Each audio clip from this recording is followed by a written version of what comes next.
So ஸ்னோரிங்னா என்ன, sleep ஆப்னியானா என்ன அப்படின்னா, ஸ்னோரிங்னா கொரட்டை விடுறது, ஸ்லீப் ஆப்னியானா தூக்கத்துல திடீர்னு மூச்சு திணறி எந்திரிக்கிறது.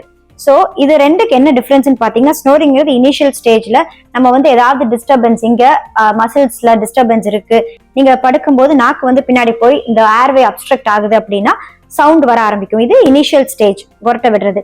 ஆனா இந்த கொரட்டை விடுறதே ரொம்ப நாள் ஆச்சுன்னா, அதாவது ஒரு 4 years 5 years 6 years period of time என்ன ஆகுது அப்படின்னு பாத்தீங்கன்னா, நம்ம மூச்சு குழாயில இருக்கிற ரிசெப்டர்ஸ் சொல்லுவோம், அந்த ரிசெப்டர்ஸ் பாதிக்க ஆரம்பிக்குது. அந்த மாதிரி பாதிக்கும் போது நமக்கு பிரெயினுக்கு நம்மளோட ஆக்சிஜன் சப்ளை கரெக்டா போகுதான்னு சொல்றது கம்மியாகுது.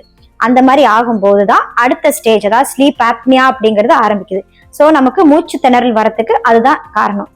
ஸோ இந்த மாதிரி இருக்கும்போது நம்ம எப்படி ட்ரீட் பண்ணுவோம்னு பாத்தீங்கன்னா, ஃபர்ஸ்ட் உங்களுக்கு ஒரு ஸ்லீப் ஸ்டடி பண்ணுவோம். ஸ்லீப் ஸ்டடிங்கிறது என்னன்னா, நம்ம டெக்னீஷியன் உங்க வீட்லயே பாலிசாம்னோகிராஃபின்னு பண்ணுவாங்க, அதாவது ஹோம் ஸ்லீப் ஸ்டடி பண்றது, இல்ல நம்ம ஸ்லீப் லேப்ல நீங்க இங்க நம்ம பண்றது. ஸோ இது 2 விதமான ஸ்லீப் ஸ்டடி இருக்கு.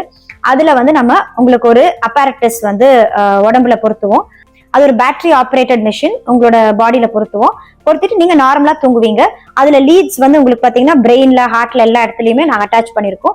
சோ அதுல இருந்து வர சிக்னல்ஸ் என்ன சொல்லும் அப்படின்னா, நீங்க எப்படி தூங்குறீங்க, உங்க பிரெயின் வேவ்ஸ் எப்படி இருக்கு தூங்கும் போது, உங்க ஹார்ட் கரெக்டா பம்ப் பண்ணுதா தூங்கும் போது, உங்க ஆக்சிஜன் சப்ளை எப்படி இருக்கு, இது எல்லாத்தையுமே அனலைஸ் பண்ணும். சோ நீங்க தூங்கி எந்திரிக்கும் போது காலையில எங்களுக்கு ஒரு ரிப்போர்ட் வரும். உங்களோட இது கம்ப்ளீட்டா அனலைஸ் பண்ணி ஒரு ரிப்போர்ட் வரும். நீங்க தூங்கும் போது எவ்வளவு தடவை கொரட்டை விடுறீங்க, எவ்வளவு வாட்டி மூச்சு திணறி எந்திரிக்கிறீங்க, எந்த அளவு ஆக்சிஜன் சப்ளை உங்களோட உடம்புக்கு போயிருக்கு, உங்க பிரெயினுக்கு எந்த அளவு ஆக்சிஜன் சப்ளை போயிருக்கு, இது எல்லாத்தையுமே அனலைஸ் பண்ணி நமக்கு ஒரு ரிப்போர்ட் கிடைக்கும்.